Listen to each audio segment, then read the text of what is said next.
Right now, somewhere, someone is reaching for their phone. Not because it rang, not because anything happened, just because a few seconds passed with nothing to do. It feels like a modern habit, a glitch caused by too much technology. But the real answer is far stranger. That twitchy, restless feeling you call boredom is not new. It is not broken. It is one of the oldest survival tools your brain ever built, and it was working long before screens existed. Boredom feels like emptiness, but it never actually is. Your brain doesn't switch off when nothing is happening. It searches, it scans, it asks again and again, what should I be doing right now? For most of human history, that question was not annoying, it was life-saving. A bored brain was a brain still looking for food, still watching the tree line, still noticing the small details that kept the body alive one more day. Think about your ancestors 40,000 years ago. No screens, no books, no music on demand. Long stretches of the day with nothing urgent happening at all. Did they just sit there, staring at nothing? Anthropologist Kristen Hawkes, known for her research on hunter-gatherer societies like the Hadza in Tanzania, has spent decades studying how these communities actually filled their time. And the pattern she found again and again was this: idle time was almost never truly idle. When there was no immediate task, hands still moved. People shaped stone into tools they didn't need yet. They wove fibers into cord. They told stories, not just for entertainment, but to pass down survival knowledge in a form that stuck in memory. Boredom, it turns out, wasn't a void your ancestors had to escape. It was a nudge, a quiet signal that said, use this time or lose the advantage it could give you. Here's where it gets stranger. Psychologist Sandy Mann, who has spent years researching boredom at the University of Central Lancashire, found something almost backwards from what you'd expect. In her studies, people who were bored before a creative task performed better afterward than people who went straight into the task without any boring downtime first. Boredom didn't drain their creativity, it loaded it. Why would emptiness make a mind sharper? Because an understimulated brain doesn't stay empty for long. It starts generating. It wanders into memory, into imagination, into problem solving it wasn't consciously trying to do. This is sometimes called the default mode network, a set of brain regions that activate specifically when you are not focused on a task. Neuroscientists have found this network lighting up during daydreaming, and it's linked to some of the most complex thinking humans do, including planning, self-reflection, and creative connection making. Your ancestors didn't have a name for the default mode network, but they lived inside its effects every single day.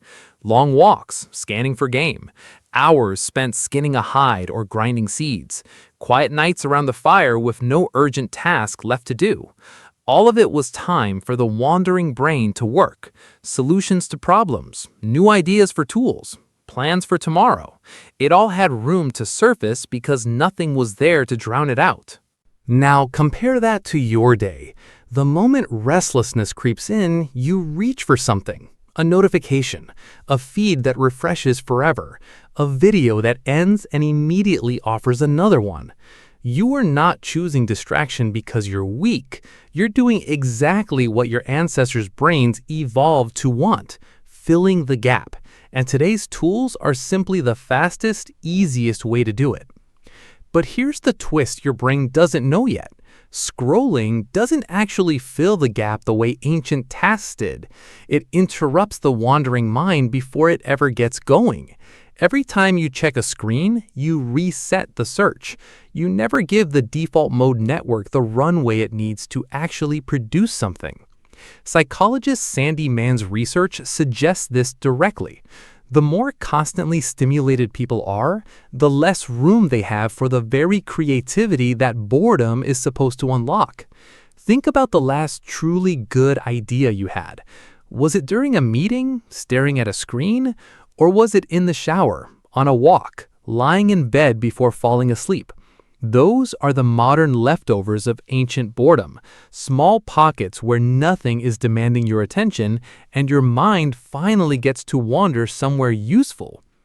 There's another piece to this story, and it comes from evolutionary psychologist John Eastwood, who researches boredom at York University. Eastwood describes boredom not as the absence of things to do, but as a specific kind of discomfort, the feeling of wanting to be engaged and being unable to connect with anything around you.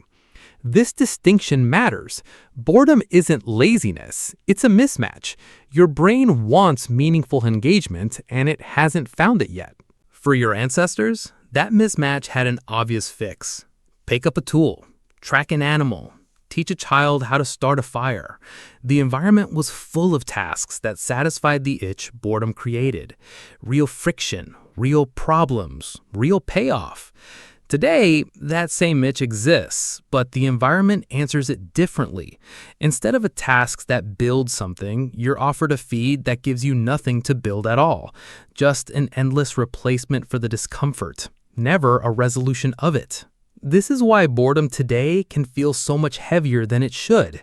You're using a survival instinct designed for building tools and solving real problems and pointing it at something that was designed to never let the instinct finish its job. No wonder it feels endless. It was never meant to be filled this way. So, what did cavemen actually do when they were bored? They didn't sit and suffer. They didn't distract themselves into numbness either. Their boredom pushed them towards small, real acts of creation. A sharper spear point, a better knot, a story reshaped slightly, told a new way around the fire. Every one of those small acts trained the mind that could plan further ahead, solve harder problems, and eventually build civilizations. Your boredom is doing the same thing right now, whether you notice it or not. It is not a malfunction. It is not something to be cured the instant it appears. It is your oldest ancestors' operating system, still running quietly underneath a world of infinite distraction, still asking the same question it always has: what should I be doing right now? The next time that restless, itchy feeling shows up and your hand drifts toward your phone out of habit, pause for just a moment. That feeling is not empty. It never was. It is the same signal that once pushed the Hadza hunter to notice a broken bowstring before it snapped, or pushed someone by a fire 40,000 years ago to reshape a story just slightly and stumble onto an idea worth remembering. The switch is not in your pocket. It never was. It's the oldest tool you own, quietly waiting for something real to build.